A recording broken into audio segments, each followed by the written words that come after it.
Think creatine is just for bodybuilders trying to bulk up? The reality is far more interesting, and it might change how you think about this supplement entirely. I want you to picture a supplement that can help you lift heavier, think clearer, recover faster, and maybe even protect your brain as you age. Now, what if I told you it's the same white powder you've been ignoring because you thought it was only for gym bros? Today, we're digging into the real science of creatine. No hype, no bro science. Just what the evidence actually says, and why you might want to consider it, even if you've never touched a dumbbell in your life. So let's start with the basics. What even is creatine? Your body actually makes it right now in your liver and kidneys from 3 amino acids: arginine, glycine, and methionine. You also get it from foods like red meat and fish. But here's the catch. Most people only store about 60 to 70% of their maximum capacity naturally. That's where supplementation comes in. It's not a foreign chemical. It's not a hormone. It's a compound your body already recognizes and uses every single day. And it has one primary job: helping you produce energy.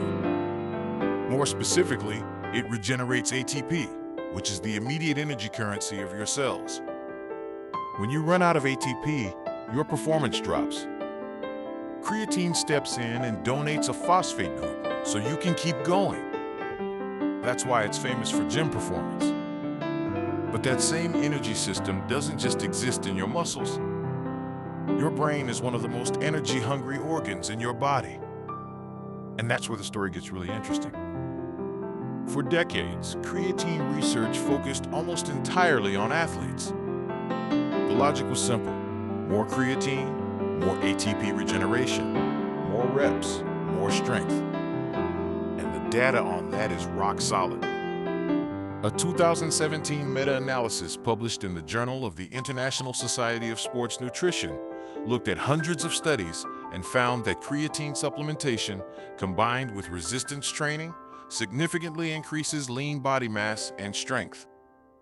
We're talking about 5 to 15% greater gains compared to training alone. But here's a detail most people miss. Creatine doesn't just pull water into your muscles and make you look puffy. That's a myth.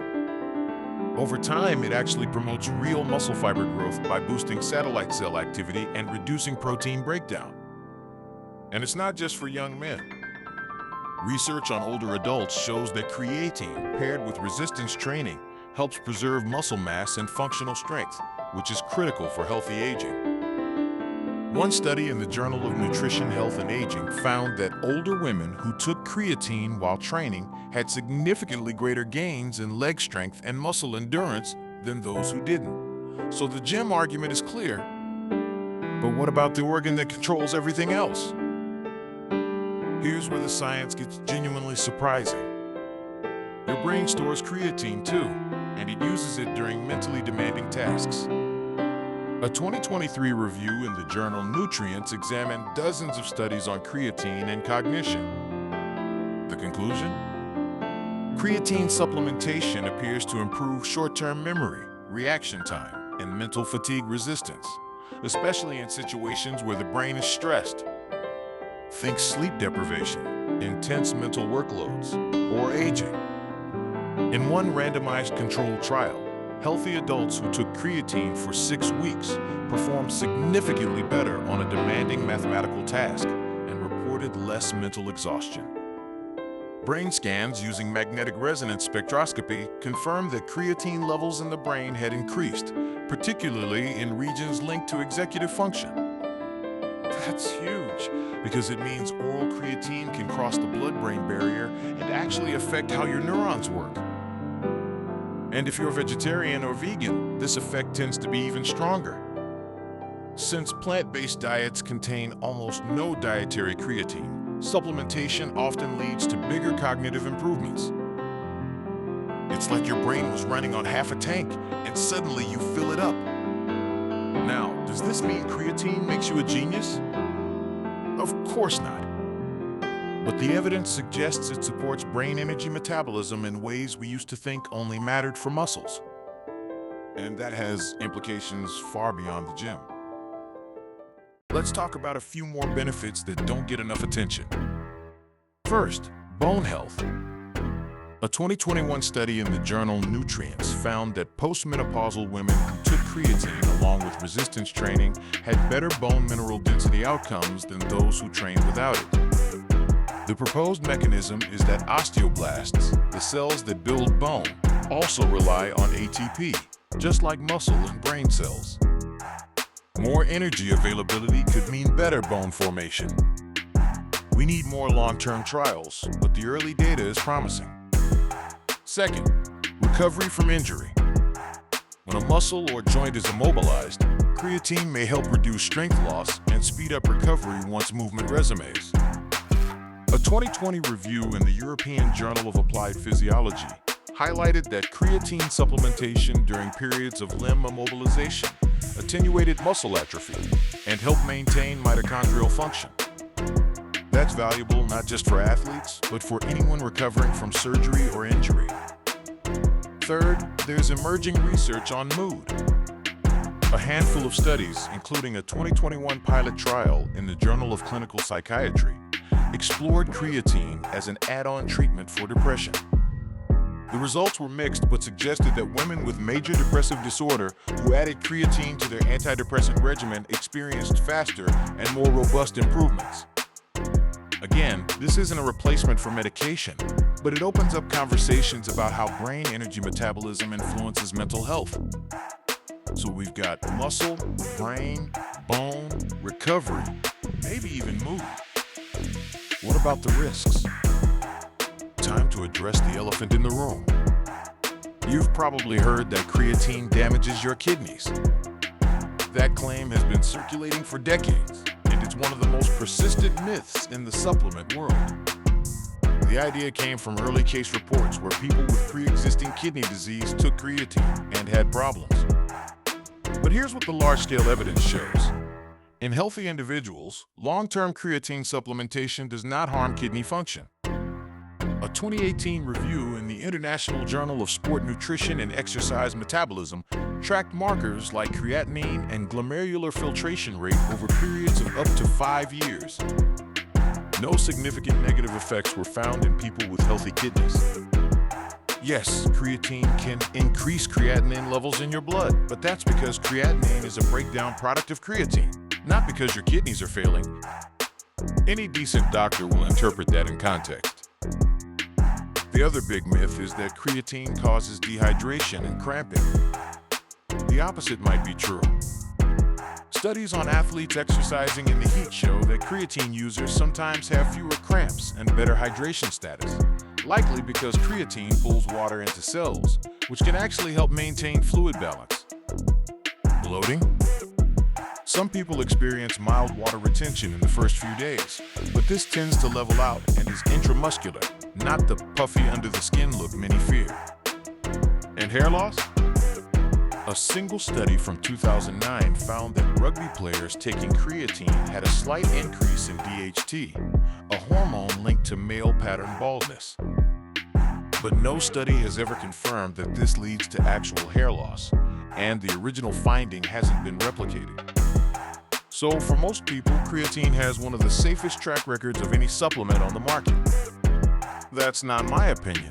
That's the consensus of the International Society of Sports Nutrition. So who should actually consider taking it? The obvious candidates are people who lift weights, sprint, or play explosive sports. But the list doesn't stop there. If you're an older adult concerned about sarcopenia or age-related muscle loss, creatine is one of the cheapest and most effective tools we have. If you're a vegetarian or vegan, your dietary intake is near zero, and your brain and muscles could benefit significantly. If you're in a mentally demanding job or an academic grind, the cognitive edge during periods of poor sleep or high stress is worth considering.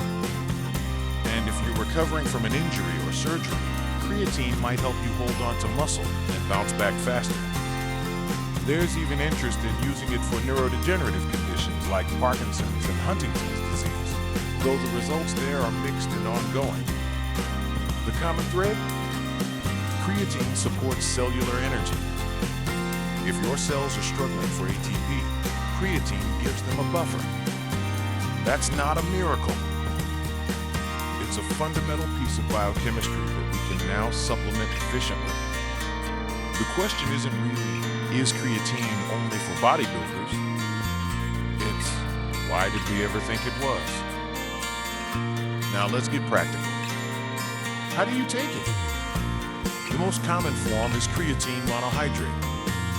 It's cheap, well-studied, and just as effective as the fancier versions. You don't need to do a loading phase where you take 20 grams a day for a week.